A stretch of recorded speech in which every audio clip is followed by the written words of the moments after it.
Now, what we want to do now is add and subtract surds. Now, when we do adding and subtracting surds, really if you think about like we've done with fractions and along the lines of adding and subtracting like terms in algebra, is you're going to look for like surds. Like with fractions, we need a common denominator. We can't add or subtract unless we've got that common denominator.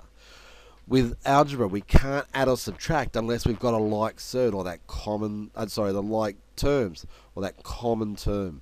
And the same thing with surds. Adding or subtracting, we need to have a like surd.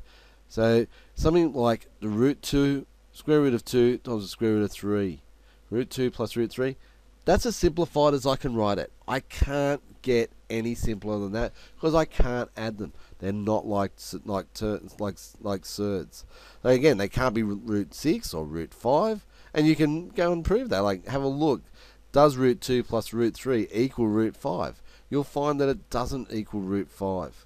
It can't equal root 5 there. So that's as simplified as we can write it. Has to be the same.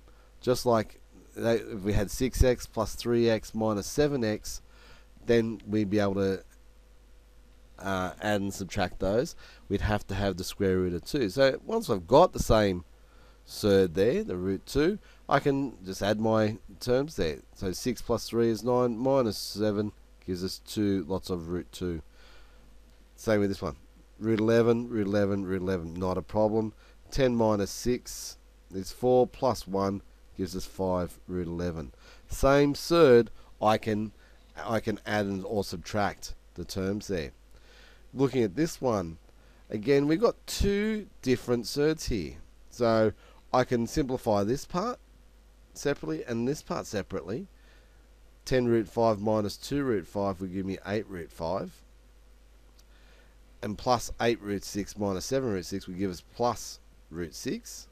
Because 8 minus 7 is positive 1. So I can write like that.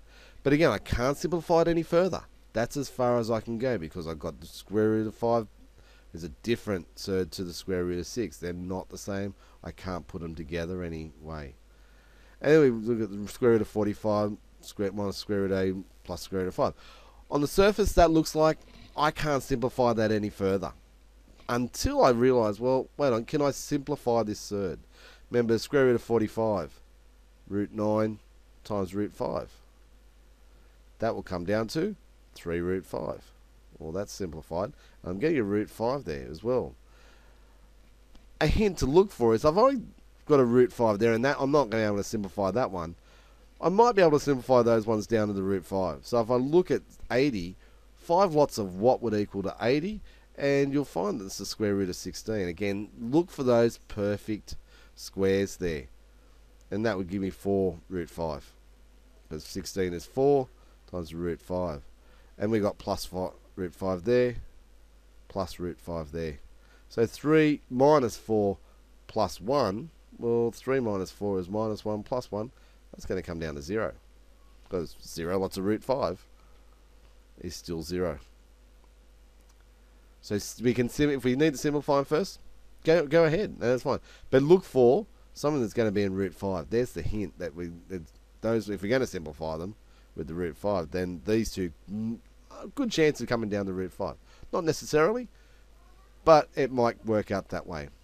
So let's have a look at what we've got here. 6 root 44. So the only one thing I'm going to break that down is to change that to root 4 times root 11.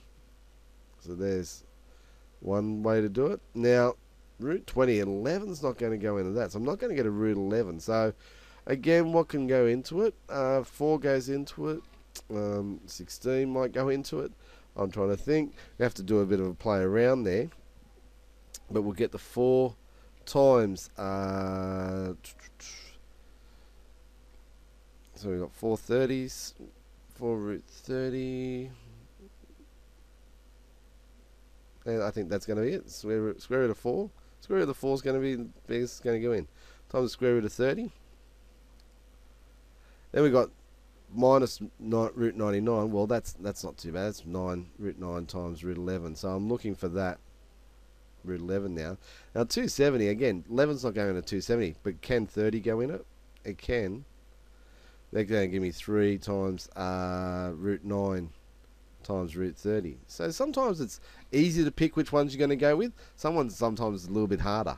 That one was a little bit harder to start off with, but once I considered root 30, I've got no more factors that can come out that are perfect squares. It made it a little bit easy to get 270. Clean it up, so we get 6 times the 2 root 11 plus 4 times 2 root 30 minus 3 root 11 and minus 3 times 3 root 30, and so that gives us 12 root 11 plus 8 root 30 minus 3 root 11 minus 9 root 30. And again, now I can add and subtract my like surds.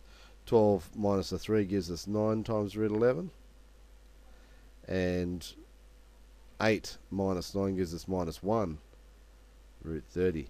And that's as simplified as we can write it. We can't get us any simpler surds than that. Leave it that form.